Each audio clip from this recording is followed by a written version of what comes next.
సినిమాల తరహాలో ఫ్లాప్ అయిన సినిమాను సూపర్ హిట్ అని చెప్పుకున్నట్టుగా కూటమి ప్రభుత్వం సూపర్ 6 ని సూపర్ హిట్ అని చెప్పుకుంటోందని మాజీ మంత్రి సింగనమల వైసీపీ సమన్వయకర్త శైలజానాథ్ విమర్శలు చేశారు. సింగనమలలో చంద్రబాబు 2 ఏళ్ల వెన్నుపోటు పాలనపై నిరసన కార్యక్రమం భారీ స్థాయిలో నిర్వహించారు. శైలజానాథ్ ఆధ్వర్యంలో వందలాది మంది కార్యకర్తలు భారీ ర్యాలీగా నిర్వహించారు. వైఎస్ఆర్ విగ్రహానికి పూలమాలలు వేసి నివాళులు అర్పించిన అనంతరం కూటమి ప్రభుత్వ మోసాలపై నినాదాలు చేస్తూ నిరసన తెలిపారు. ఈ సందర్భంగా శైలజానాథ్ మాట్లాడుతూ కూటమి ప్రభుత్వం ఎన్నికల ముందు చెప్పిన ఏ ఒక్క హామీ కూడా అమలు చేయలేదన్నారు. రైతులకు ఇప్పుడు కడుపు కాలి ఆకలి అంటుంటే సంవత్సరం తర్వాత బిర్యానీ పెడతామనే నాయకులు వచ్చారన్నారు. పైగా రాయలసీమ కడుపు కొట్టి రాయలసీమ ప్రజల కన్నీళ్లు మీద అమరావతి రాజధాని నిర్మిస్తున్నారని ఆగ్రహం వ్యక్తం చేశారు.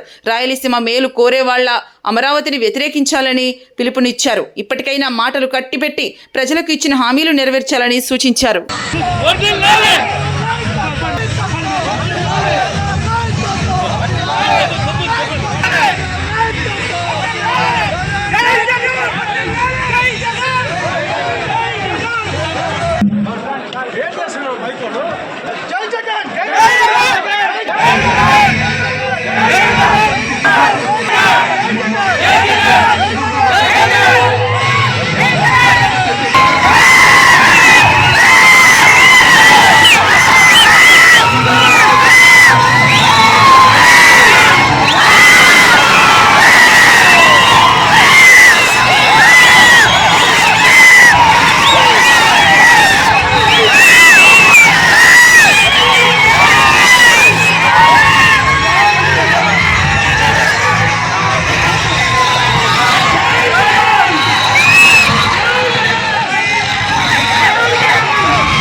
చంద్రబాబు నాయుడు ప్రజలకు వెన్నుపోటు పోవడం మొదలై 2 ఏళ్ళు అవుతా ఉంది.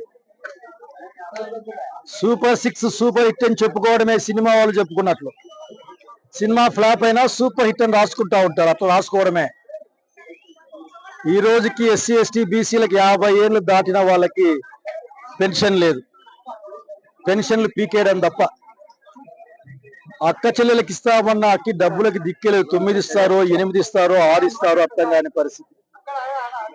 నిరుద్యోగులకు నిరుద్యోగ భృతి లేదు. రాయలసీమకి నీళ్లు లేవు. రైతు కాలిపోతా ఉంటే ఎండపోతుంటే బాటలు తప్ప చేసే వాళ్ళు ఎవరు లేరు. ఇప్పుడు ఆకలేస్తున్నాయంటే వచ్చే సంవత్సరం బిర్యానీ పెడతా అనే బ్యాచ్ వచ్చింది ఈ కాలంలో. కనుక అశేషమైన ప్రజలు వచ్చారు జగన్మోహన్ నాయకత్వం మీద. ఈ రోజున వేలాది మంది ఒకటి చెప్తా ఉన్నాం, ప్రజాస్వామ్యబద్ధంగా వ్యవహరించండి, ప్రజల కోసం పనిచేయండి. నువ్వేం చేసినావు, నేనేం చేసినాం, జగన్మోహన్ గారు ఏం చేశారు, ఇవన్నీ కూడా ప్రజలు మాట్లాడతారు.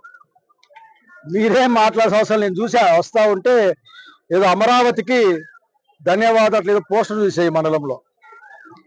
రాయలసీమ కడుపు కొట్టి రాయలసీమ కన్నీళ్ళ మీద అమరావతి కట్టబడతా ఉంది.